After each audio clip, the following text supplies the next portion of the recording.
Hi hello నమస్తే welcome back to my channel MMB Telugu channel. Hello my dear lovely family members. ఈరోజు మనం హృదయాంజలి part 14లోకి వచ్చేసాం. సంజయ్కి అమెరికాలో ఉండిపోయి అక్కడే బిజినెస్ చేయాలని కోరిక. తల్లి తరపు బంధువులు చాలామందే ఉన్నారు అక్కడ. గ్రీన్ కార్డు కూడా ఉంది అతడికి. కానీ అతడు తిరిగి అమెరికా వెళ్ళడానికి తల్లి ససేమిరా అంగీకరించలేదు. తండ్రి పరిస్థితి ఇలా ఉన్నప్పుడు తన చిత్తం వచ్చినట్టుగా వెళ్ళిపోవడం బాగుండదని అతడికి అనిపించింది. ఇక్కడే ఏదైనా ఇండస్ట్రీ పెట్టమని తల్లి ఇచ్చిన సలహాను అంగీకరించాడు. ఆ సన్నాహంలో మునిగిపోయాడు. దాదాపు ఒక నెల రోజుల తర్వాత సంగతి. ఒకరోజు పరంజ్యోతి గారిని చూడడానికి వచ్చింది అపరూప. ఏమా ఇప్పుడా రావడం? ఇన్నాళ్ళకి నన్ను చూడాలనిపించిందా అని అంటూ చనువుగా నిష్ఠూరమాడాడు పరంజ్యోతి. ఏ రోజుకా రోజు వద్దామని ఉండేది. ఇంట్లో అర్పితను ఒక్కదాన్ని విడిచిపెట్టి వెళ్ళేటట్టు లేదు. దాన్ని ఒంటరిగా వదిలిపెడితే ఆత్మహత్యకు తలపడుతుందేమోనని భయం. కానీ దాన్ని కనిపెట్టుకొని ఇంట్లోనే కూర్చుండిపోవడం కుదరదుగా. మీ అబ్బాయి పుణ్యమా అని ఉద్యోగం పోయి రోడ్డు మీద పడ్డామాయే. మళ్ళీ ఉద్యోగపు వేట. బయటకి వెడితే పక్కింటామెను పిలిచి కూర్చోపెట్టి వస్తాను అని అనింది అపరూప. అదేమిటి? అర్పిత ఆత్మహత్యకు తలపెట్టడం ఏమిటి? ఆ చాకు నుండి బయటపడలేదా? వెలవెలబోతున్నట్టుగా అడిగాడు పరంజ్యోతి. ఆ దుర్మార్గుల బారి నుండి తప్పించుకున్న షాక్ నుండి బయటపడింది. కానీ ప్రేమించిన వాడు ఇచ్చిన షాక్ నుండి తేరుకోలేకపోతుంది. కృంగి కృషించిపోతుంది అని అన్నది. ఆ దగుల్బాజీ విధవ ఏం చేశాడు? వివరంగా చెప్పు అని అడిగాడు పరంజ్యోతి. చెప్పింది అపరూప. దాన్ని ఎలా మనిషిని చెయ్యాలో తెలియడం లేదు. పరీక్షలు దగ్గర పడుతున్నాయి. చదువు మీద ధ్యాసే లేనట్టుగా ఎప్పుడూ శూన్యంలోకి చూస్తూ దిగులుగా ఉండిపోతుంది. దాన్ని అలాగే వదిలిపెడితే నాకు దక్కదేమోనని భయం వేస్తుంది సార్. ఏం చేయను? దిక్కుతోచడం లేదు. దానికి నేను నాకది మాకింకెవరున్నారు అంటుంటే అపరూప గొంతు వణికింది. మీ బాను ఏమయ్యాడు? అడిగారు పరంజ్యోతి. నాన్న పోయిన రోజు వాడి ఇంట్లో నుండి భార్యను తీసుకుపోయిందే. మళ్ళీ రాలేదు. ఎక్కడో మఠంలో నాన్నకి పిండ ప్రదానం చేసేడట చెప్పింది అపరూప. వెధవ, వాడి ప్రాణం నా చేతిలో ఉందని ఆనాడే చెప్పానే అని అన్నారు పరంజ్యోతి. వాడి ప్రాణం మీ చేతిలో లేదు సార్. వాడెప్పుడో ఆ ఉద్యోగానికి రిజైన్ చేసేడట. ఇప్పుడు రెంటెడ్ బుక్ షాప్ చూసుకుంటూ మామగారింట్లోనే ఉంటున్నాడు అని చెప్పింది. ఓ, ఎంత పని చేశాడు వాడికి! తోబుట్టువుల కంటే పెళ్ళామే ఎక్కువైపోయిందన్నమాట. ఆడపిల్లల్ని ఇంత ఆపదలో వదిలిపెట్టి పెళ్ళాం చెంగు పట్టుకు వెళ్ళాడంటే వాడిని ఇక జన్మలో క్షమించకూడదు. ఆగ్రహం వ్యక్తం చేశాడు పరంజ్యోతి. నా బెంగంతా ఇప్పుడు నా చెల్లి గురించి. చదువు తప్ప మరో ధ్యాస లేనట్టుగా ఉండే పిల్ల ప్రేమలో పడింది. అతడిదే జీవితం అనుకుంది. అతడే తిరస్కరించాక ఆ జీవితమే ఎందుకు అనుకుంటుంది? ఏ క్షణంలో ఏమనర్థం తలపెడుతుందోనని నా గుండె దడదడలాడిపోతుంది. తెల్లార్లు నిద్రపోకుండా దానికి కాపలా. సార్, దాన్ని దక్కించుకునే ఉపాయం ఏదైనా చెప్పరు? అపరూపలో ఎన్నడూ చూడని బేలతనం. ఎలాగో నచ్చచెప్పి ఆ పిల్ల మనసు చదువులో లగ్నమయ్యేలా చెయ్యాలి అని అన్నాడు. అదే ఎలాగో బోధపడటం లేదు. ఏ ఆపద వచ్చినా కొండంత అండగా మీరు కనిపించేవారు. మీ మాటే చాలు చేత్తో తీసేసినట్టుగా పోయేది బాధ. అలాంటి మీరే ఈ స్థితి. ఇక మాట రానట్టుగా కన్నీరు గిర్రున తిరిగింది కళ్ళల్లో. పరంజ్యోతికి గొంతు పట్టుకున్నట్టుగా అయింది. అపరూప చెయ్యి మీద చెయ్యి వేసి బాధపడకమ్మా, తప్పవు, సముద్రంలో అలలివి అన్నాడు అనునయంగా. మొన్న శిశిర్ వచ్చాడు. పాముల కూరలు పీకడానికి సర్వం సన్నద్ధమైనట్టేనన్నాడు అని అన్నాడు. పాములా? ఏం పాములు? అంది అపరూప. విద్యావతి హంతకముఠ. ఆ ముఠ ఆట కట్టించడానికి ఓ ప్రైవేట్ డిటెక్టివ్ ఏజెన్సీ సహాయం కోరాడట. వాళ్ళ మనుషులు ఆ ముఠాలోని ప్రతి వ్యక్తి కదలికలో రికార్డు చేసి ఇతడికి అందిస్తున్నారట. ఇంచుమించు వాళ్ళ గుట్లన్నీ ఇతడి చేతిలోకి వచ్చేసినట్టేనన్నాడు. వాళ్ళు ఎటూ తప్పించుకోలేని విధంగా 4 వైపుల నుండి పోలీస్ రైడింగ్ జరిగేలా వ్యూహం పన్నుతున్నాడట. ఏ క్షణంలోనైనా వాళ్ళ ఆట కడుతుందంటున్నాడు అని చెప్పాడు. అర్పితను ఆ ముఠా కాటేయకుండా ఆఖరి క్షణంలో కాపాడగలిగాడంటే ఇదన్నమాట అతడికున్న బలం అనుకుంది. నా గురించి బెంగ నాకేనాడు లేదు. నా పత్రిక కోసం నువ్వు తీసుకున్న రిస్క్ గురించే నా బెంగంతా.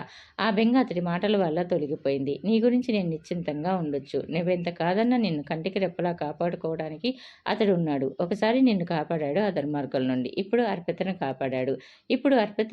ఇప్పుడు మనందరినీ కాపాడుతున్నాడు. ఇదంతా నీ మీదున్న ప్రేమ చేతే చేస్తున్నాడు అపరూప. ఇప్పుడైనా అతడి గురించి ఆలోచిస్తానని నాకు మాట ఇవ్వు అని అన్నాడు. ఇప్పుడు క్రొత్తగా ఆలోచించడానికి ఏముంది సార్? ప్రేమ అన్నది హృదయంలో నారీకేళి సలీలంలా జనించాలి. ఒకరు చెవితోనో ఇంకెవరు బలవంతం పెడితేనో కలిగేది కాదు ప్రేమ.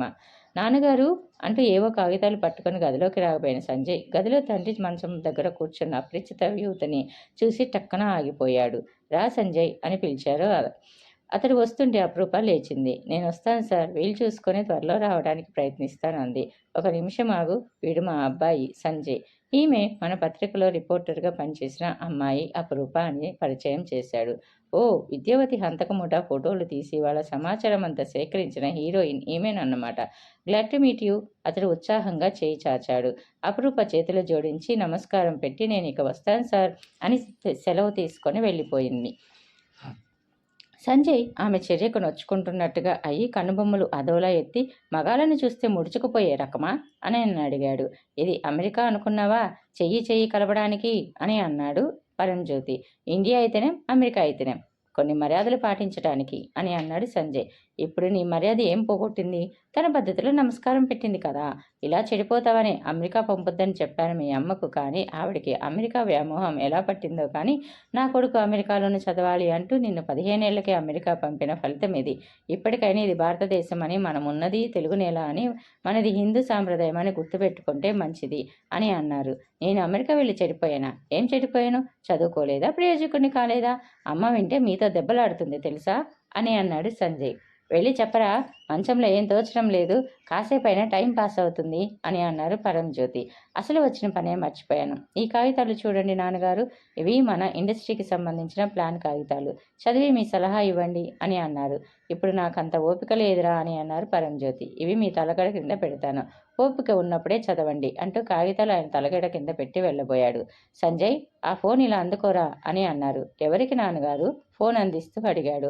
నువ్వు చేసిన నిర్వాకంతో మన పత్రికలో పనిచేస్తున్న వాళ్ళంతా రోడ్డు మీద పడ్డారు కదా, అందులో అపరూప ఒకతే. పాపం ఆ అమ్మాయి తన ప్రాణాలకు లెక్క చేయకుండా మన పత్రిక ఉన్నతి కోసం కష్టపడింది. అందువల్ల ఎంతో నష్టపోయింది కూడా. ఆమెకు ఏదో ఒక ఆధారం కల్పించడం మన కనీస ధర్మం. రామ్లాల్కు, శరణప్పకు, మరో 2 ముత్తట్లకు ఫోన్ చేసి చూస్తాను. తమ కంపెనీలో ఆ అమ్మాయికి ఏదైనా ఉద్యోగం ఇవ్వగలరేమో అని అన్నాడు. సొంతంగా మనమే ఇండస్ట్రీ పెట్టబోతూ ఇంకెవరిని అడగడం దేనికి నాన్నగారు? ఆ ఉద్యోగము మనమే ఇద్దాం అని అన్నాడు సంజయ్. ఇంకా నీ ఇండస్ట్రీ కాగితాల్లోనే ఉంది కదా అని అన్నారు పరంజ్యోతి. కాగితాల్లో ఉండగానే ఎన్నో చూసుకోవాల్సి వస్తుంది, ఎక్కడెక్కడో తిరగాల్సి వస్తుంది. నాకు ఇప్పుడు ఓ పిఏ అవసరం. ఎంతైనా ఉంది. ఆమెకు టైప్ షార్ట్ హ్యాండ్ వస్తుందా నాన్నగారు అని అడిగాడు. వస్తుంది చెప్పారు పరంజ్యోతి. ఇంకేం, ఆమెను నా పిఏగా తీసుకుంటాను. ఆమెకు కబురు చేయండి అని అన్నాడు. సార్, ఆమెకు ఈ విధంగానైనా మన నుండి పరిహారం సరే ఆమె నుండి మన నుండి ఏదైనా పరిహారం అంతే నాకు అంతే సంతోషం అన్నాడు. అసలైతే నన్ను అవమానించిన అమ్మాయికి ఉద్యోగం కాదు కదా, ఇంకేం ఇవ్వకూడదు. ఆమె పట్ల మీకున్న అభిమానం చూసి మీరు ఇంకెవరినో ఉద్యోగం అడగటం చూసి చెప్పాల్సి వచ్చింది అని అన్నాడు సంజయ్. ఇలారా, ఒక్క నిమిషం కూర్చో అని అన్నాడు. సంజయ్ కూర్చున్నాడు. నీ చేతిలో చేయి కలపనంత మాత్రాన నిన్ను అవమానించిందనుకోవటం పొరపాటు. ఆమె మన పద్ధతిలో చక్కగా నమస్కరించింది. ఆ పిల్ల పేరు అపరూప. ఆమె వ్యక్తిత్వం ఆణిముత్యం. ఆమె సాహసే కాదు, గొప్ప సమయంలో ఉన్న వ్యక్తి. ఆమె జీతం ఇచ్చి ఉద్యోగంలో పెట్టుకోవడం కాదు. చేతనైతే ఆ పిల్ల మనసు గెలుచుకొని లైఫ్ పార్ట్నర్ని చేసుకో. నీ దుడుకు స్వభావానికి ఆమె అయితేనే కళ్ళెం వేసి చక్కగా నడిపిస్తుంది అని అన్నారు పరంజ్యోతి. ఓ డాడ్, నన్ను అవమానిస్తున్నారు. కళ్ళెము అది ఇది అంటూ. కళ్ళెం గుర్రాలకి వేస్తారు కదా, అంటే నేను జంతువునన్నమాట అన్నాడు అమెరికా స్టైల్లో గునుస్తూ. డాడీ అంటే నాకెంత కంపరమో తెలుసు కదా అని అన్నారు పరంజ్యోతి. సారీ నాన్నగారు అని అంటూ అన్నాడు. నీ బుద్ధి గుర్రం లాంటిదే, ఆలోచన తక్కువ, ఆవేశం ఎక్కువ. అపరూప లాంటి అమ్మాయి చేతిలో నిన్ను పెడితే నాకు నిశ్చింత. అప్పుడు ప్రమీలార్జునం అవుతుంది నాన్నగారు అని అన్నాడు. ప్రతి ఆడపిల్ల ఒక ప్రమీల కాగలిగితే ఈ ప్రపంచం ఎప్పుడో బాగుపడిపోయేది. ఆడవాళ్ళకి ఇన్ని కష్టాలు ఉండేవి కాదు. ఆయన నిట్టూరుస్తూ దిళ్ళ మీదకి వాలిపోయాడు. చల్లని సాయంకాలం. ఇంటి ముందు గార్డెన్లో పచారులు చేస్తున్నాడు శిశిర్. చిన్నబాబు, మీకు ఫోన్ అని అంటూ నౌకరు వచ్చి చెప్పాడు. శిశిర్ వెళ్ళి ఫోన్ అందుకున్నాడు. హలో అని అన్నాడు. లిజర్గానే ఉన్నాను అని చెప్పాడు ఇతను ఇక్కడి నుంచి. సరే వస్తాను, ఎక్కడికి రమ్మంటావు అని అడిగాడు శిశిర్. అలాగే 10 నిమిషాల్లో అక్కడ ఉంటాను అంటూ శిశిర్ ఫోన్ పెట్టేసి గబగబా తన గదిలోకి వచ్చి డ్రెస్ చేసుకుని కారులో హుటాహుటీన బయలుదేరాడు. అపరూప రెడీగా అతడి కోసం ఎదురు చూస్తుంది. తన ఇంటి ముందు కారు ఆగగానే డోర్ తెచ్చుకొని తనే ఎక్కి కూర్చుంది. ఎక్కడికి వెడదాం అని అడిగాడు శిశిర్. ఎక్కడికైనా సరే, మళ్ళీ 1 గంట కల్లా వచ్చేసేలా వెడదాం అని అంది అపరూప. మా ద్రాక్ష తోటికి వెడదాం అంటూ కారు స్టార్ట్ చేశాడు. సిటీ దాటి షాద్ నగర్ వైపు దూసుకుపోసాగింది ఆ కారు. 20 నిమిషాల్లో ద్రాక్ష తోటలోకి ప్రవేశించి గెస్ట్ హౌస్ ముందు ఆగిపోయింది. సిటీకి దూరంగా ప్రశాంతంగా ఉంది ఇక్కడ. రాతి స్తంభాల మీద పచ్చగా అల్లుకున్న ద్రాక్ష తీగలు, గెస్ట్ హౌస్ ముందు గులాబీ, మల్లెలు వంటి పూల పొదలు, రకరకాల రంగుల్లో బోగస్ విల్లా, ఆర్చీలు, కుండీలలో రకరకాల క్రోటన్స్, వద్దనుకున్న అన్విరచనీయమైన హాయి నిండిపోయింది అపరూప మనసులో. లోపలికి వెడదామా, ఇక్కడే చైర్స్ వేయించనా అని అడిగాడు. ఇక్కడే బాగుంది. అబ్బా, గాలి ఎంత చల్లగా ఉంది.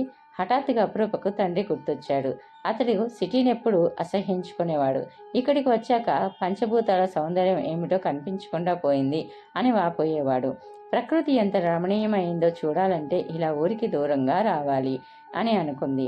అశాంతితో వేగిపోతున్న మనసు చల్లబడుతున్నట్టుగా ఉంది. నౌకరు కుర్చీలు తెచ్చి పూల చెట్ల మధ్య వేశాడు. అతడికి టీ బిస్కెట్లు తెమ్మని పురమాయించి వచ్చి కూర్చున్నాడు శిశిరు. అర్పిత విషయం మాట్లాడాలని వచ్చింది, కానీ ఈ విషయం ఎలా మొదలు పెట్టాలో తెలియటం లేదు. ఏదో మాట్లాడాలన్నావు, ఏమిటి చెప్పు అని అడిగాడు. ఆమె దేనికో సంకోచిస్తున్నట్టు ఉంది. సంకోచం దేనికి చెప్పు అని అడిగాడు. ఒకరోజు మీరన్నారు గుర్తుందా, జీవితాన్ని పంచుకునే అదృష్టం లేకపోయినా నీ కష్టాల్ని పంచుకునే అవకాశం ఇవ్వు అని అన్నారు అని అంది అర్పిత. అవును గుర్తుంది అని అన్నాడు శిశిర్. నిజంగానే కష్టాలను పంచుకుంటారా అని అడిగింది అపరూప. నేను మాట తప్పుతానని ఎందుకు అనుకున్నావు అని అడిగాడు శిశిర్. మాట నిలబెట్టుకుంటారా అని అంటూ అడిగింది. నీ కష్టాలను పంచుకోవడం కాదు, అసలు నీకే కష్టం రాకుండా చూసుకోవాలనే నా తాపత్రయం. అతడి కళ్ళు ప్రేమ వర్షాన్ని కురిపిస్తుంటే ఆర్ధంగా పలికింది అతడి గొంతు. ఆ వర్షంలో తడవటం ఇష్టం లేనట్టుగా చూపులు మరో పక్కకు తిప్పుకొని, మాట తప్పకుండా నిలబెట్టుకుంటానంటే అడుగుతాను అంది మంద్రస్వరంతో. అడుగు. ఆ అనటంలో తను ఎంతమాత్రం మాట తప్పేవాణ్ణి కాదన్న హామీ ఇస్తూ, మీరు నా చెల్లెల్ని వివాహం చేసుకోండి అని అంది అర్పిత. హఠాత్తుగా నెత్తిన పిడుగుపడినా అంత నిశ్చేష్టుడయ్యేవాడు కాదేమో. చాలాసేపటి వరకు అతడు మాట్లాడలేకపోవటం చూసి అపరూప లేచింది. సమీపంలో ఉన్న పూల మొక్కల దగ్గరకు వెళ్ళి అక్కడున్న శ్వేత గులాబీ అందం చూస్తున్నట్టుగా గులాబీ కొమ్మ వంచి చూస్తూ నిలబడింది. కొద్ది క్షణాల మౌనం తర్వాత అంది. ప్రేమ ప్రేమంటూ వెంటపడతారు మగవాళ్ళు. వయసు వ్యామోహం, వయసు ఆకర్షణ, అంతే తప్ప నిజమైన ప్రేమ ఎక్కడుంది? అందుకే ప్రేమ అని ఎవరైనా అంటే నాకెంత ఎలర్జీయో అంది నిరసనగా. అప్పటికీ పెదవిప్పలేదు శిశిర్. నిజంగా ప్రేమ ఉంటే నిప్పుల్లో దూకమన్నా దూకాలి, నీళ్ళలో దూకమన్నా దూకాలి. నేను పెట్టిన పరీక్షలో మీరు ఘోరంగా తప్పారు తెలుసా అని అంది. నిప్పుల్లో దూకమంటే దూకవచ్చు, కానీ నువ్వు పెట్టిన పరీక్ష కఠినాతి కఠినమైంది అపరూప. కసాయి వాళ్ళు కూడా పెట్టని పరీక్ష నాకు పెట్టావు. నీతోడిదే జీవితం అనుకునే వాడిని నేను. మనసంతా నిన్నే నింపుకున్న వాడిని. నీ చెల్లెల్ని చేసుకోమని చెప్పడానికి నీకు నోరెలా వచ్చింది? అంతకంటే నన్ను గొడ్డలతో నరికినా పర్వాలేదు, అంతకంటే దారుణంగా ప్రవర్తించావు అని అన్నాడు. అబ్బా, ఆపండి డైలాగులు, విసుక్కుంది. ఈ ప్రపంచంలో 199 మంది ప్రేమ పేరుతో దగా చేసే మగవాళ్లే ఉన్నారు. మిగిలిపోయిన ఒక్కరు మీరవుతారేమోనని ఆశపడడం నా తప్పు అని అంది. శిశిర్ ముఖం సున్నం కొట్టినట్టుగా తెల్లబడిపోయింది. అతడి కళ్ళల్లో విలువిల్లాడుతున్న బాధ అదేం లెక్క చేయనట్టుగా కొనసాగించింది. మీ మగవాళ్లకు ఆడపిల్ల తనవు మనసు ఏ మరక అంటనిదై ఉండాలి. మరొకరిని ప్రేమించి దగాపడిన నా చెల్లెలు మీకెలా పనికి వస్తుంది? అడగడం నాదే తప్పు. ఏదో నా కష్టాలను పంచుకుంటానని మీరన్నందుకు అడిగాను. అడిగిన విషయం మర్చిపోయింది. నా తిప్పలేవో నేను పడతాను. ఇక పదండి, నన్ను మా ఇంటి దగ్గర దింపి మీ దారిన మీరు వెళ్ళిపోవచ్చు. విశ్విసా నడిచి కారు దగ్గరకు వెడుతున్న అపరూపన వెనుక నుంచి ఎప్పుడు వచ్చాడో రెక్కపట్టి ఆపాడు. అతడికి ఎంత ఆగ్రహం కలిగిందో బిగుసుకున్న అతడి చెయ్యే చెబుతుంది. నన్నంత రాక్షసంగా గాయపరిచి నీ దారిన నువ్వు పోతావా అని అడిగాడు. నౌకో టీపై మీద టీ బిస్కెట్లు తెచ్చిపెట్టి తమ కేసి వింతగా చూడటం గమనించి ఆమె చేతిని వదిలేశాడు. అర్పితకు అలా జరగడం నాకు బాధగానే ఉంది. ఇద్దరం కూర్చొని పరిష్కారం ఆలోచిద్దాం అని అన్నాడు. నేను బాగానే ఆలోచించాను. మరో పరిష్కారం లేదు. దాని జీవితంలో ఏర్పడిన శూన్యం తొలగాలంటే దానికి వెంటనే వివాహం జరగాలి. ఇంత అల్లరిపడిన పిల్లను వివాహం చేసుకోవడానికి ఎవరు ముందుకు రారని నేను మిమ్మల్ని అడిగాను. నన్ను ప్రేమించిన వాడు నా కోసం ఈ మాత్రం చేయడా అని అడిగాను. ఆ బాసు పాలయ్యాను అని అంది. నిన్ను ప్రేమించిన వాడు నీ కోసం ఏమైనా చేస్తాడు అపరూప. మరో స్త్రీని వివాహం చేసుకోవడం తప్ప నువ్వేది అడిగినా చేస్తాడు అని అన్నాడు. సాబ్, టీ చల్లారిపోతుంది నౌకరు పిలిచాడు. రా అపరూప, టీ త్రాగి వెళ్ళిపోదాం అని అన్నాడు. వచ్చి కుర్చీలో కూర్చుంది అపరూప. ఇద్దరికి టీ బిస్కెట్లు అందించి వెళ్ళిపోయాడు నౌకర్. ప్రేమంటే నీకేం తెలుసు? ప్రేమిస్తే తెలుస్తుంది ప్రేమంటే ఏమిటో, అది పడే బాధ ఏమిటో. తలుపులు కిటికీలు బలవంతంగా మూసి ఉంచడం కాదు, ఒక్కసారి తెరిచి చూడు అపరూప అని అన్నాడు శిశిరు. తిరిగి వచ్చేసరికి బాగా చీకటి పడింది. అర్పితను చూడడానికి అపరూపతో పాటు కారు దిగాడు శిశిర్. 3వ అంతస్తుల్లో ఉంటున్నారు వాళ్ళు. మూసిన తలుపులు ముందు నిలబడి 3 సార్లు కాలింగ్ బెల్ నొక్కింది అపరూప. అది ఆమె ఇచ్చే సిగ్నల్. అర్పితను కనిపెట్టుకున్న పక్కింటి ఆమె తలుపు తెరిచి, ఇంత ఆలస్యం ఏమైందేమమ్మా, నాకు వంటకు లేట్ అయిపోతుంది అని హడావుడిగా వెళ్ళిపోయింది. అరు ఎవరొచ్చారో చూడు. కళ్ళ మీద చేతులుంచుకొని మంచం మీద శవంలా పడి ఉన్న అర్పిత కళ్ళు తెరవకుండానే మృతిదేవత వచ్చిందా? చెప్పు, కళ్ళు తెరిచి చూస్తాను అంది. చూశారా అన్నట్టు శిశిర్ ముఖంలోకి చూసిన అపురూప ఒక్క నిట్టూర్పు విడిచి లోపలికి వెళ్ళింది. శిశిర్ మంచాన్ని సమీపించి అర్పిత కళ్ళ మీద నుండి చేతులు తొలగిస్తూ, ఏయ్ పిచ్చి, ఇలా చూడు అన్నాడు మృదువుగా. ఆ స్వరం గుర్తించగానే చప్పున కళ్ళు తెరిచింది అర్పిత. కాంతిహీనమైన కళ్ళల్లోకి చిరువెరుగులు వచ్చినట్టుగా అయింది. చప్పున అతడి చెయ్యి అందుకొని తన ప్రక్కన కూర్చోబెట్టుకుంటూ ఏదో చీకటి లోయలోకి జారిపోయినట్లుగా, కారడవిలో చిక్కుపడినట్టుగా ఏమిటో గుబులు, భయం. చస్తే తప్ప ఈ మనసులోని దావలనం, ఈ భయం గుబులు నా నుండి దూరం కావు. బతికుండి ఈ నరకం పడలేనని, చావటానికి స్వేచ్ఛనిమ్మని అక్కతో మీరు చెప్పండి అని అంది అర్పిత. ఆ గొంతు ఎక్కడో నూతిలో నుంచి వస్తున్నట్టుగా ఉంది. భయపడిన పసిపాపల ఆమె రెండు చేతులు అతడి చేతిని బిగించి పట్టుకున్నాయి.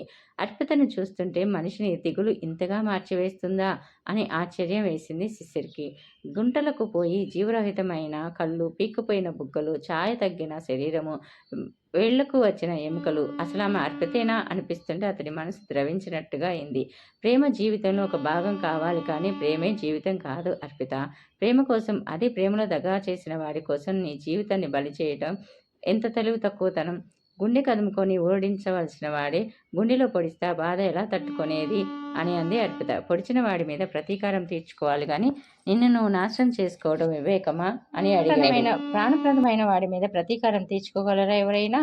అతడు ఎంత చేసినా అతడి మీద ప్రేమ చావలేదన్నమాట. ప్రేమకు చావు లేదు. చచ్చేది ప్రేమ ఎలా అవుతుంది? కొందరికి ప్రేమ ఒక తపస్సు, కొందరికి ప్రేమ ఒక విలాసం, ఒక ఆట. మీకు నాకు ప్రేమ ఒక తపస్సు లాంటిది. అందుకే ఈ గుండెకిన్ని గాయాలు మనకు, నిర్వేదంగా నవ్వింది అర్పిత. ఇంత అవమానించినా, ఇంత బాధ పెట్టినా అతడు నీకు కావాలి కదూ అని అన్నాడు శిశిర్. ఆత్మహత్య చేసుకుంటే అతడు నీ వాడు ఎలా అవుతాడు అని ప్రశ్నించాడు. బ్రతికి ఉంటే మాత్రం నా వాడవుతాడా అని అంది అర్పిత. నువ్వే లేకపోతే ప్రయత్నం ఎవరి కోసం చేయాలి అని అడిగాడు. అతడికి మీరు నచ్చ చెప్తారా?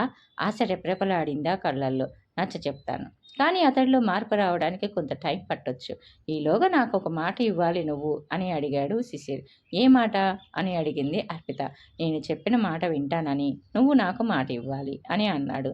మీ మాట వింటాను, కానీ అతన్ని తెచ్చి నాకు అప్పచెప్పాలి. చిన్నపిల్ల బొమ్మ కావాలి అన్నంత అమాయకంగా అడిగింది అర్పిత శిశిర్నే. తప్పకుండా, కానీ నువ్వు ఇలా కృంగి కృషించిపోతానంటే ఆ పని నా వల్ల కాదు. నీ వంతు సహకారాన్ని కూడా నాకు అందివ్వాలి. మరి అతడిలో మార్పు రావడానికి కొంత టైం పట్టొచ్చు నాన్న. ఈలోగా నువ్వు అతడికి పై చేయి కావాలి, పరీక్షలు రాయాలి, పాస్ కావాలి, ఐఏఎస్ ఆఫీసర్ కావాలని నీ ఆకాంక్ష కదా. నువ్వు పరీక్షకు నువ్వు వెళ్ళు నువ్వు. ఏ కలెక్టర్వో అయ్యావనుకో, కారు, బంగళా, జవాన్లు, అడుగడుగున సెల్యూట్ కొట్టేవాళ్ళు. ఓ ఆ హోదా, ఆ వైభవం. నీ ముందు శశికాంత్ ఆఫ్టర్ ఆల్ ఒక లెక్చరర్. నీ వైపు చూడాలంటే తల అలా ఎత్తి చూడాలి.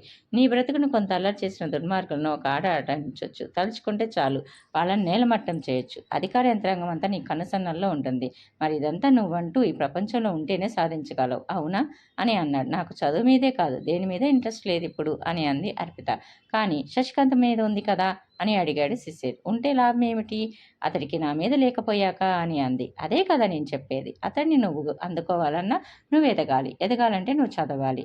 అపురూప టీ కలిపి తీసుకువచ్చింది. టీ కాదు, వంట చెయ్యి, అర్పితకు తినిపించి వెళ్తాను అని అన్నాడు శిశిర్. అపురూప గబగబా వంట చేసింది. ఆమె కిచెన్లో ఉన్నంతసేపు అర్పితకు ఏదో చెబుతూనే ఉన్నాడు. ధైర్యం నూరు పోస్తూనే ఉన్నాడు.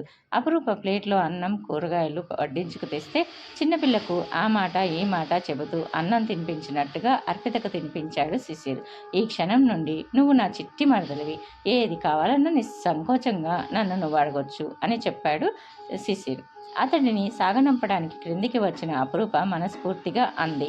ఉన్మాదం ఒక అంచనా, ఆత్మహత్య ఒక అంచనా ఉండి దాన్ని ఏ క్షణాన ఏది కబలిస్తుందోనని భయం వేసేది. నాకిప్పుడు ధైర్యం వచ్చింది. దాన్ని మీరు మామూలు మనిషిని చెయ్యగలరని. పరంజ్యోతి గారికి ఉన్నట్టే మీ మాటలకి ఇంద్రజాలం ఉంది అని అంది. ఆ ఇంద్రజాలం నీ మీద పనిచేయటం లేదు కదా అని అన్నాడు శిశిర్. మీరు మా ఇంటికి రాకూడదన్న గీతను నేనే తుడిచివేస్తున్నాను. ఆరుని ఎలాగైనా మనుషుల్లో పడేయండి అంది అర్థింపగా. థ్యాంక్ యూ, నీకోసం చేయడానికి ఇన్నాళ్ళకు ఒక అవకాశం ఇచ్చావు అంటూ కార్ స్టార్ట్ చేసుకొని వెళ్ళిపోయాడు శిశిరు. కొన్నాళ్ళ క్రితం అతడు పార్కులో ప్రవర్తించిన తీరుకు ఈనాడు అతడు ప్రవర్తిస్తున్న తీరుకు ఎంత తేడా! ఆ అల్లరంతా మాయమైపోయి గాంభీర్యం అలవడింది అతడికి. మగాడిలో తను ఇష్టపడే గుణాల్లో ఈ గాంభీర్యం ఒకటి అని అనుకుంది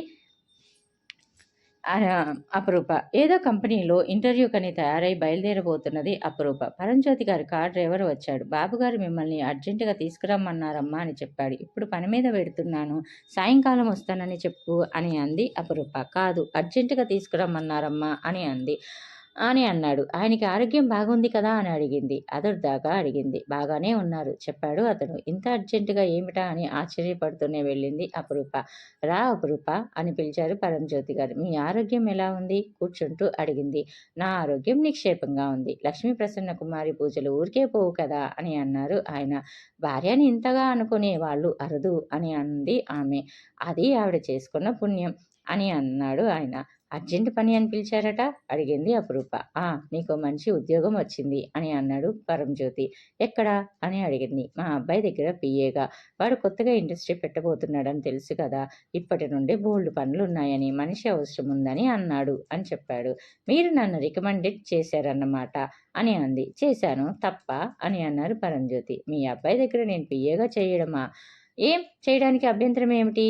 చేయనని కాదు, వయసు మళ్ళిన వాళ్ళ దగ్గర చేయటం సులభం కానీ అని అంటూ ఉండగా, నా కొడుకు రౌడీ కాదు, అంతవరకు హామీ ఇవ్వగలను అని చెప్పాడు పరంజ్యోతి. అది కాదు సార్, పెళ్లి కాని వాళ్ళ దగ్గర చేయడానికి కొన్ని ఇబ్బందులుంటాయి, పెళ్ళైన వాళ్ళ దగ్గర చేయడానికి ఉండవా అని అడిగాడు. మీకెలా చెబితే అర్థమవుతుంది అని అంది అపరూప. ఇబ్బందిగా చూసింది. అర్థమైంది, నీకు ముసలి వాళ్ళు కావాలి, స్వయంగా నీది ముసలి మనసు కదా, వయసు సహజమైన కోరికలన్నా నీకు ఎలర్జీ కదా అని అన్నాడు పరంజ్యోతి. నిగ్రహాన్ని మీరు ఇలా హేళన చేయటం బాగాలేదు అంది అపరూప. దేనికి నిగ్రహం? వసంతకాలం వచ్చింది, వనంలో పూలు పూయకూడదని ఆంక్ష పెట్టడం ఎంత తెలివిహీనత! ప్రకృతి సహజంగా జరగాల్సినవన్నీ జరగనివ్వాలి. ఒకసారి శిశిరి విషయంలో ఆలోచించమని సలహా ఇచ్చాను. నీ మనసు ఇంకా ఖాళీగానే ఉంటే ఇప్పుడు నా కొడుకు విషయంలో ఆలోచించమని చెబుతున్నాను. ఆడంబరం, తొందరపాటు, అమెరికా స్టైల్ తప్ప వాడిలో చెడు గుణాలేవీ లేవు. అతడి దగ్గర పిఏగా చేయటం వల్ల అతన్ని పరిశీలించడానికి కావలసినంత అవకాశం ఉంటుంది. నీకు నచ్చితే చేసుకో, మహదానందంగా నా ఇంటి కోడలుగా స్వాగతిస్తాను. అందుకోసం కాకపోయినా నాకిప్పుడు ఉద్యోగం ఎంతో అవసరం కాబట్టి చేస్తాను. అయితే నాకు మంచి ఉద్యోగం వేరే దొరికితే వెళ్ళిపోతాను అని అంది. అది నీ ఇష్టం అని అన్నారు పరంజ్యోతి. కొంచెం తొందరపాటు, ఆడంబరం, అమెరికా స్టైల్ తప్ప వాడిలో ఏ చెడ్డ గుణాలు లేవు అన్న సంజయ్తో కలిసి పనిచేసిన కొద్ది రోజుల్లోనే పరంజ్యోతి గారు చెప్పిన మాట నిజమనిపించింది. అపరూపకు ఏదైనా పని ముందు పెట్టుకుంటే బల్లుకపు పట్టుతో పని పూర్తి చేసే వరకు వదలని తత్వం సంజయ్ది. చాలా వరకు గురి తప్పకుండా చూసుకుపోవడమే అతడికి అలవడిన మరొక విద్య. అపరూపకు అతడిలో నచ్చిన గుణం ఇదొకటైతే, తన దగ్గర పనిచేస్తున్నది ఒక ఆడపిల్ల అని గాని, ఆమె ముద్దమందారం వంటి సౌందర్య రాశి అని గాని ధ్యాసే లేనట్టుగా, స్త్రీ పురుష సంబంధాల్లో పెద్దగా ఆసక్తి లేనట్టుగా ప్రవర్తించడం నచ్చిన రెండో గుణం. అతడి దగ్గర చేరిన కొద్ది రోజుల్లోనే ఆమె సంకోచాలన్నీ దూరమైపోయి అరమరికలు లేకుండా ప్రవర్తించడం మొదలుపెట్టింది. ప్రతి విషయంలోనూ అతడు ఎంతో చాకచక్యంగా వ్యవహరించడం వల్ల మెరుపు వేగంతో పనులు జరిగిపోతున్నాయి. ఆఫీసు ఏర్పడింది. ఒట్టి కుర్చీలు, బెంచీలే కాకుండా కొంత స్టాఫ్ని కూడా చూసుకున్నాడు. బిజినెస్ డెవలప్మెంట్ అయ్యి నా కొద్దీ విస్తరించాలని కూడా అనుకుంటున్నాడు. కంపెనీ ప్రారంభోత్సవం డేట్ ఫిక్స్ అయింది.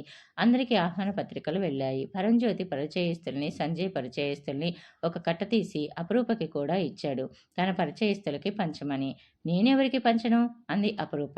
పంచడం ఇష్టం లేకపోతే అలా 4 రోడ్ల కూడలలో నిలబడి ఎదజల్లు. ఇదంతా పబ్లిసిటీ స్టంట్ తప్పితే ఇలాంటి ఫంక్షన్లకి మరో ప్రత్యేకత ఉండదనుకోను ఉండదనుకోకు అన్నాడు పరంజ్యోతి. ప్రారంభోత్సవం మరో 2 రోజుల్లో ఉండగా అపరూపని వెంట పెట్టుకొని షాపింగ్కు వెళ్ళాడు సంజయ్. మా అమ్మగారికి ఓ పట్టుచీర సెలెక్ట్ చేసి పెట్టాలి అని అంటూ. అక్కడికి వెళ్ళాక తెలిసింది అతడి ఉద్దేశం మరొకటి ఉందని. తల్లికి చీర అపరూప చేత సెలెక్ట్ చేయించి అపరూపకంటూ తను సెలెక్ట్ చేశాడు చీరని. లేత పింక్ పట్టుకి మెరూన్ కలర్ జరీ బోర్డరు, అక్కడక్కడ అందమైన చెక్స్, దానికి మ్యాచింగ్ బ్లౌజు. ఆ చీర జాకెట్ తనకని చెప్పాక అపరూప తన అభ్యంతరాన్ని తీవ్రంగా తెలియచేసింది. భగవంతుడి దయ వలన ఇంకా దాన ధర్మాలు పట్టాల్సిన గతి పట్టలేదండి. అతడు హర్టైనట్టు చూశాడు. ఛీ, ఎంత మాట అన్నావు అపరూప, ఇది దాన ధర్మం కాదు, ఒక బహుమతిగా నీకిస్తున్నాను అని అన్నాడు నొచ్చుకుంటున్నట్టుగా. ఎవరి నుండి బహుమతులు? అది ఇంత ఖరీదైన బహుమతులు తీసుకోవడం నాకు అలవాటు లేదండి అని అంది అపరూప. అన్నీ మొదటి నుండి అలవాటుండవు అవసరాన్ని బట్టి అలవాటు చేసుకోవాలి. ఇది నీ బెదిరకం చూసి జాలిపడి నీకివ్వటం లేదు. ఇందులో నా స్వార్థమే ఎక్కువ ఉంది. ఎల్లుండి ఫంక్షన్లకు చాలా పెద్ద పెద్ద వాళ్ళు మంత్రులు లెవెల్లో వస్తారు. లక్షాధికారులు వాళ్ళ భార్యలతో వస్తారు. అప్పుడు నా వెంట ఉండి నా పిఏ ఎలా ఉండాలి? ఏదో వాయిల్ చీర కట్టుకొని 2 మట్టి గాజులు చేతికి వేసుకొని బోసిమెడతో నాకు తల తీసేసినట్టుగా అవుతుంది అందరిలో. నా స్థాయికి తగ్గట్టుగా నా పిఏ ఉండాలి. ఇంటిని చూసి ఇల్లాల్ని చూడాలి అన్నట్టుగా, పిఏని చూసి యజమానిని చూడాలి అన్నట్టుగా ఉండాలి. నీ వల్ల నా అంతస్తు పెరగాలి గాని తరగకూడదు అని అన్నాడు. ఈయన నా బోసిమెడని చేతుల్ని నగలతో అలంకరిస్తాడు కాబోలు గాబరాగా అనుకుంది. చేతి కింద పనిచేసే నౌకరు మహారాక్షసులా అలంకరించుకుంటే యజమాని అంతస్తు పెరుగుతుందా? ఇదెక్కడ వింత సిద్ధాంతం అని అనుకుంది. వింత సిద్ధాంతం అని నువ్వే అన్నావు కదా, అలాగే అనుకో. ఇది స్వీకరించి దయచేసి నా గౌరవం నిలబెట్టు అని అన్నాడు. ఇది స్వీకరిస్తే నా గౌరవం పోతుంది కదా అని అంది. ఏం పోదు, నా మాట మన్నించినందుకు నా మనసు నీ పట్ల కృతజ్ఞతతో ఉంటుంది అన్నాడు. తీసుకుంటాను కానీ ఒక షరత్ అంది. ఏమిటి అన్నాడు. దీని ఖరీదు నెల నెల నా జీతం నుంచి తీసుకోవాలి అని అంది. వడ్డీ కూడా కట్టిస్తావా అని అడిగాడు. తప్పకుండా అంది. నేను మీకు అప్పు ఇచ్చేవాడిగా కనిపిస్తున్నానా? చుర్రుమన్నట్టుగా అడిగాడు. ఎలా కనిపిస్తున్నారన్నది నాకు అనవసరం. నేను చీర తీసుకోవాలంటే దీని ఖరీదు నెల నెల మీరు నా జీతం నుంచి తీసుకోవాలి అంది. నీకింత స్వాభిమానం ఉన్నప్పుడు తప్పుతుందా? కొంచెం దుమదుమలాడినట్టుగా అంటూ షాప్ బయటికి దారి తీశాడు సంజయ్. అపరూప భయపడ్డంతా అయ్యింది. సంజయ్ బంగారు నగల షాపును కూడా పావనం చేశాడు. తల్లికి ఒక నల్లపూసలు చుట్టిన గొలుసు, అపరూపకు గాజులు, దిద్దులు, ఒక చైను తీసుకున్నాడు.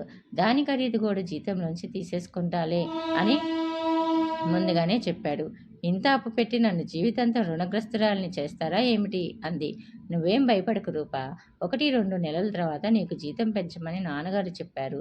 నీ అప్పు త్వరగానే తీరిపోతుందిలే అని అన్నాడు.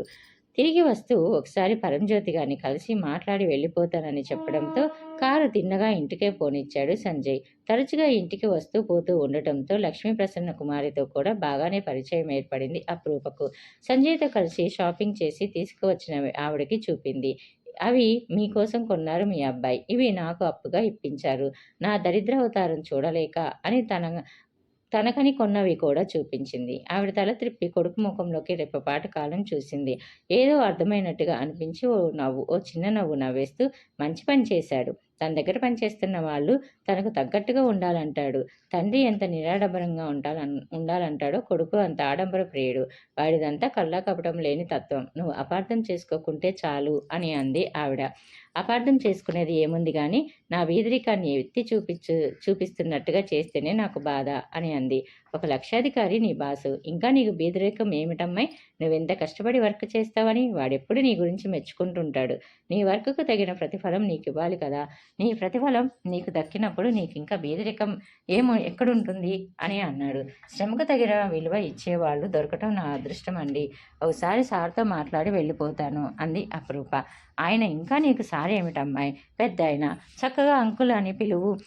సార్ అని పిలవడానికి ఇప్పుడైనా దగ్గర నువ్వు పనిచేయటం లేదుగా అని అంది. సార్ అని పిలిచిన ఆయనతో వరుస కలపడం బాగోలేదండి. సార్ అని పిలవడమే బాగుంటుంది నాకు అని పరంజ్యోతి గారి దగ్గరికి వెళ్ళి 10 నిమిషాలు మాట్లాడి బయటికి వచ్చింది. కారులో ఇంటి దగ్గర డ్రాప్ చేస్తానని సంజయ్ అన్నా వినకుండా బస్సులో వెళ్ళిపోతానంటూ వచ్చేసింది. అపరూప వెళ్ళిపోయాక కాసేపటికి లక్ష్మీప్రసన్న కుమారి భర్త దగ్గరకు వచ్చింది. ఈరోజు కొడుకు చేసిన నిర్వాకం గురించి చెప్పి మీ అబ్బాయి ఆ పిల్లకి లైన్ వేస్తున్నట్టున్నాడు. ఇందులో మీ ప్రోత్సాహం ఏమైనా ఉందా అని అడిగింది. ప్రోత్సాహం లేకపోయినా పోలిక ఉంటుంది కదా అని అన్నాడు ఆయన. మరీ అంత ఆకతాయి ఏం కాదులేండి నా కొడుకు అని అంది లక్ష్మీప్రసన్న. ఎంత ఆకతాయినట అని అన్నాడు ఆయన. గాలిలోకి ముద్దులు విసిరటం దగ్గర నుండి, ప్రేమ లెక్కలు రాళ్లతో పొట్లం కట్టి విసిరటం దగ్గర నుండి, పూలమ్మతో పూలు పంపడం దగ్గర నుండి మీరు చేసిన సర్కస్ ఫీట్లు ఎన్నని చెప్పను అని అంది. అదంతా ఒక ప్రేమ పోరాటమోయ్, నిన్ను గెలుచుకున్నానా లేదా అని అన్నాడు ఆయన. చస్తానని బెదిరించి అని అంది. ఇలాంటి విషయాల్లో బెదిరింపులకు ఎవరూ లొంగరోయ్. నీలో ఎక్కడో ప్రేమ చిగురించి ఉండకపోతే పెళ్లి పీటల వరకు మన కథ నడిచేదే కాదు అని అన్నాడు పరంజ్యోతి. ఏదో అయిందిలేండి, ఇప్పుడు అబ్బాయి సంగతి ఏమిటని అడగవచ్చునా? ఆ ఏముంది, పెళ్ళీడు వచ్చిందని గుర్తు చేస్తున్నాడు అని అంది. పెళ్లి చేసుకుంటాడటనా ఆ పిల్లను అని అంది. నాకేం తెలుసు ఆ సంగతి. ఆమె ముఖంలోకి కాసేపు పరిశీలనగా చూసి అంతగా భయపడాల్సింది లేదనిపించాక, అమ్మాయి బంగారు బొమ్మలా ఉంది కదా, రూపానికి తగిన వివేకం, వాడు కోరితే నీ అభ్యంతరం ఏమైనా ఉంటుందా అని అడిగాడు. రూపం వివేకం తీసేయవలసినవి కాకపోయినా ఆడపిల్లను తెచ్చుకునే చోట ముఖ్యంగా చూడాల్సినవి కాదు. మనకున్నది ఒక్కడు. ఓ పూట అత్తారింటికి వెడితే వాడి ముద్దు ముచ్చట జరపడానికి అత్త మామ ఉండరు. ఉన్న బావమరిది పెళ్ళాం కొంగు పట్టుకొని పారిపోయాడు అన్నారు. మనవాడు ముచ్చట పడితే ఓ సూటైన కొనిపెట్టడానికి ఎవరూ దిక్కులేదే అని అంది. వాడు పిల్లని చూసి ముచ్చట పడితే నువ్వు సూటు చూసి ముచ్చట పడతాను అంటున్నావు. నీకేం తక్కువ ఉందని నీ కొడుక్కి ఇంకెవరో సూటు బూట్లు పెట్టాలని ఆశపడతావు. మన మనకెంతున్నా అత్తారు చేసిన ముచ్చట్లు ఉంటాయి కదండి అంది. మీ అబ్బాయికి ఎన్ని సూట్లు కావాలంటే అన్ని కొనిపెడతాను, పిల్ల తరపున నేనుండి అని అన్నాడు. అయితే అయ్యగారి ఆశీర్వాదం ముందుగానే అందిందన్నమాట కుమారరత్నానికి. దొంగను పట్టుకున్నట్టుగా పరంజ్యోతి చెవి పట్టుకుంది లక్ష్మీ ప్రసన్న కుమారి. పతివ్రత రత్నానివి, అలా చెవి పట్టుకోకూడదని నీకెన్నిసార్లు చెప్పాలి నీకు అంటూ ఆమె చేతిలో నుంచి చెవిని విడిపించుకుంటూ అన్నాడు. ఇంతకీ అపరూప విషయంలో నీ అభిప్రాయం చెప్పలేదు అని అడిగాడు. వాడి సెలక్షన్ మెచ్చుకోకుండా ఉండలేకపోతున్నాను. చక్కని ఈడు జోడు, గ్రీన్ సిగ్నల్ ఇచ్చేసినట్టేనన్నమాట అన్నాడు. తండ్రి కొడుకు ఒకటయ్యాక నేను ఇవ్వకుండా మర్యాద పోగొట్టుకునే కంటే ఇచ్చి మర్యాద పెట్టుకోవడం మంచిది కదా అని అంది ఆవిడ. కాస్త లేటైనా విలువైన నిర్ణయాలు చేస్తావోయ్ అని అన్నాడు. చాలేండి లంచం అని అంది.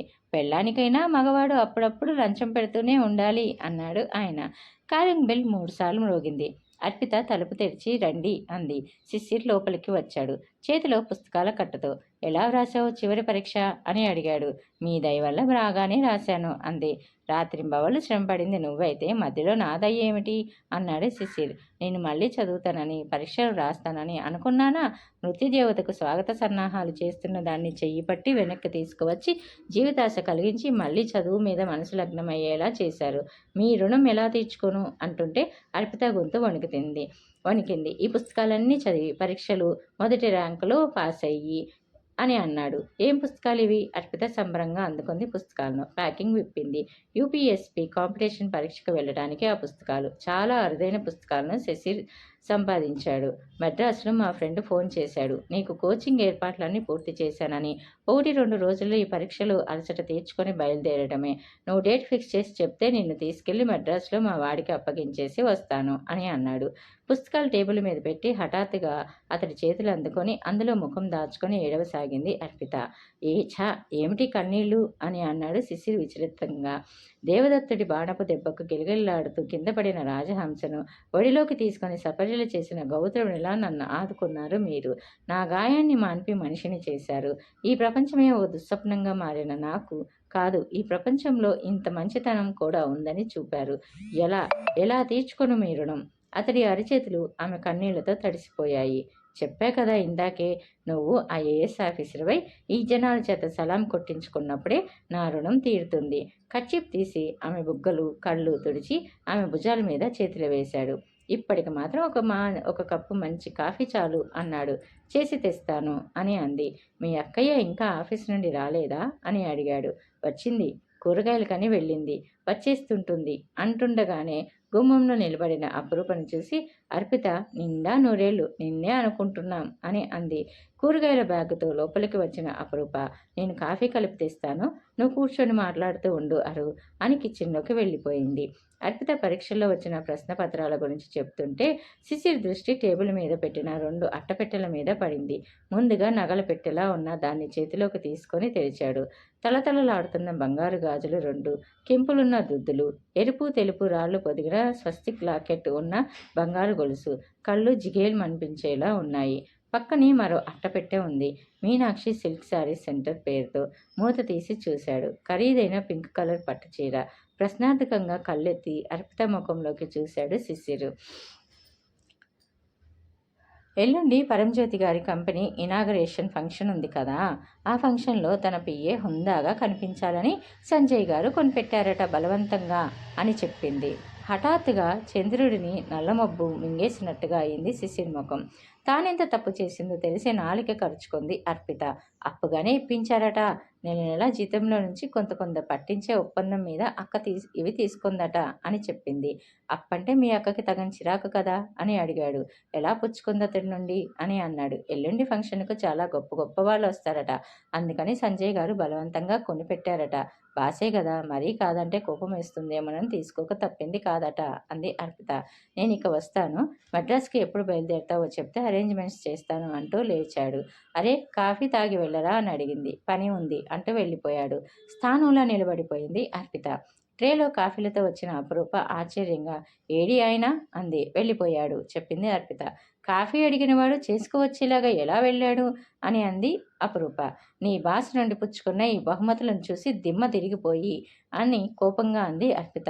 ఈ బహుమతులు పట్టుకొచ్చిన దానివి లోపలైనా పెట్టావు కాదు, ప్రదర్శన పెట్టినట్టుగా టేబుల్ మీద పెట్టావు, ఆయన చూశాడు అని అంది అర్పిత. చూస్తే అదేం దొంగ సొమ్మ? చుర్రుమన్నట్టుగా అంది అపరూప. దొంగ సొమ్మైనా అతడు బాధపడకపోవును కోపంగా అంది. ఏమిటని ఉద్దేశం అని అంది అపరూప. తాను ప్రేమించిన అమ్మాయికి మరో మగాడు ఖరీదైన బహుమతులు కొనిపెడుతుంటే ఏ మగాడైనా భరిస్తాడా?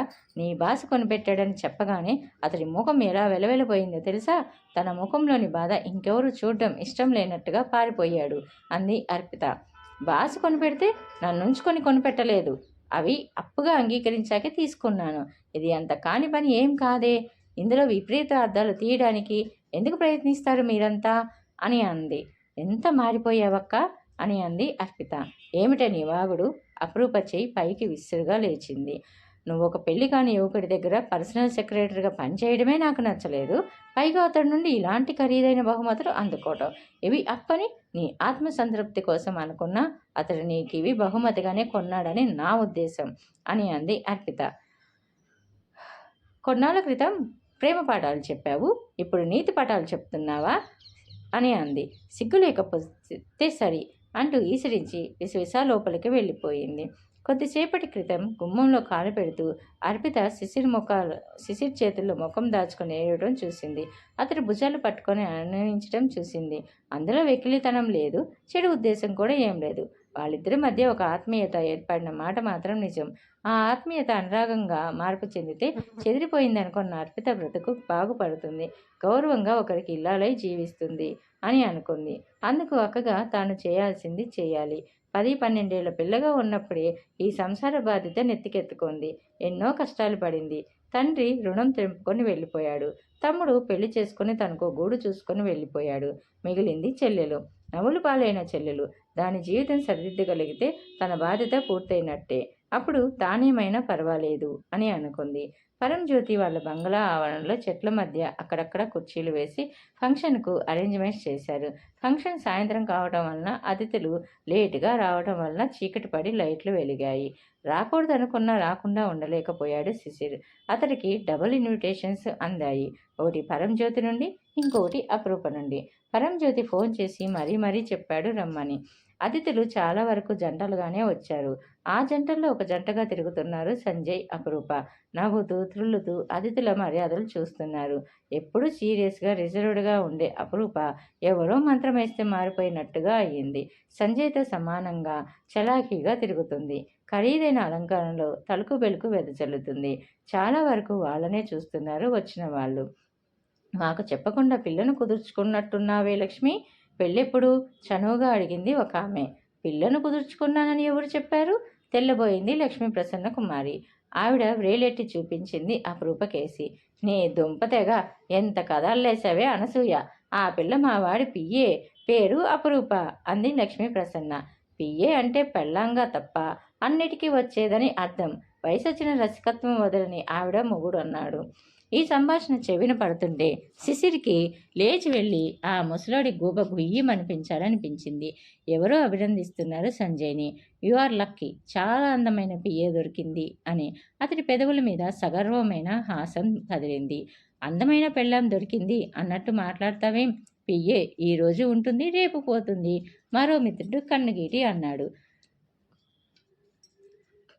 పిఏ అని సిల్లీగా మాట్లాడకండి. రేపు ఆమె నా పెళ్ళాం కావచ్చు. మీరిప్పుడు చేసిన కామెంట్స్కి అప్పుడు సిగ్గుపడాల్సి వస్తుంది.